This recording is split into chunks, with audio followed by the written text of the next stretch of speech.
ایک زبان کا ایک جملہ، کفریہ جملے بہت سارے لوگ بک جاتے ہیں، انہیں پتہ بھی نہیں ہوتا ہے، اور پھر کسی نے یاد دلایا، توبہ کر لیا، استغفر اللہ، پھر ایمان لائے، پھر ایسی بے احتیاطی کیا، پھر کافر ہوا۔ اللہ تعالیٰ نے 2 مرتبہ فرمایا بے شک وہ لوگ جو ایمان لائے ثم کفروا، پھر کافر ہوئے، ثم آمنوا، پھر ایمان لائے، ثم کفروا، پھر کافر ہوئے، 2 بار ایسا کیا، تیسری بار کفر میں وہ بڑھتے چلے گئے، تو اب رب تعالیٰ فرماتا ہے اللہ ان کو ہدایت کی طرف نہیں بلائے گا، ہدایت کی طرف انہیں نہیں بلائے گا۔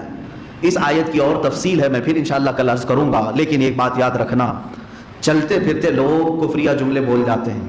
میرے آقا صلی اللہ تعالیٰ علیہ وسلم کی حدیث بھی ہے، فرماتے ہیں میری امت پر ایک زمانہ ایسا آئے گا کہ رات کو مومن سوئے گا، صبح کافر اٹھے گا، صبح مومن ہوگا، شام تک کافر ہو جائے گا۔ کیسے؟ پوجا پاٹ کر کے؟ نہیں، یہ جملے، یہ زبان جو تمہاری ہے یہ تم سے کفر کروا دیتی ہے۔ آج فلمی گانوں میں ہی اتنے کفریات بھرے ہوئے ہیں کہ تم اگر وہ گانے گنگناؤ گے تو کافر ہو جاؤ گے۔ سارے گانوں کی بات نہیں کر رہا ہوں، کچھ گانے ایسے ہیں جس میں کفریہ کلمات ہیں، کفریہ کلمات ہیں، یعنی اپنے محبوب کو خدا بنا کر کے پیش کر دینا کہ تمہارے سامنے میں سجدہ کروں گا، اس طرح کے کچھ الفاظ ہیں۔ پوری کتاب ہے، حضرت مفتی نظام الدین صاحب قبلہ کی پوری کتاب ہے فلمی گانوں میں موجود کفریات کے متعلق، اور اس کو ہمارا نوجوان آج سنتا بھی ہے، کہتا بھی ہے، اسے معلوم نہیں۔ ایک ایگزامپل،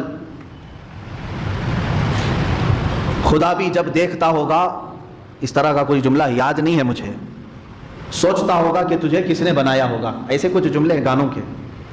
معاذ اللہ رب العالمین، جس نے یہ کہا اس نے کفر کیا۔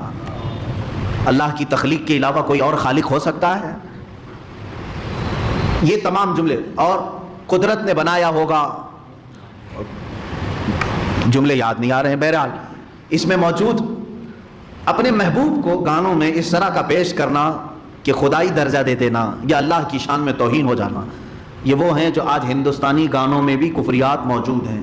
اس لیے ہم اپنے نوجوانوں سے کہتے ہیں کہ میرے عزیز، یہ شہادت گاہ الفت میں ہے قدم رکھنا، لوگ آسان سمجھتے ہیں مسلمان ہونا، تم ایمان تو لائے ہو، آج نمازیں پڑھ رہے ہو، کہیں ایسا نہ ہو کہ یہ ایمان کی دولت تمہاری ختم ہو جائے، کافر بن گئے، پھر ایمان لائے، پھر کافر ہو گئے، پھر ایمان لائے، پھر کافر ہو گئے۔ اگر یہ کھیل چلتا رہا تو رب تعالیٰ فرماتا ہے اللہ اسے ہدایت ہی نہیں دے، اللہ اس کی بخشش نہ فرمائے۔ یہ آیتیں بتا رہی ہیں، اس لیے ایسی چیزوں سے پرہیز کرو جہاں ہلکا شبہ بھی آپ کو لگتا ہے کہ میرے رب کی شان میں توہین ہو سکتی ہے، رسول کریم صلی اللہ علیہ وسلم کی، یا اسلام کا مذاق ہو گیا، یا قرآن کا مذاق ہوا، آدمی دائرہ اسلام سے خارج ہو گیا۔ ان تمام چیزوں کو محفوظ رکھنا چاہیے۔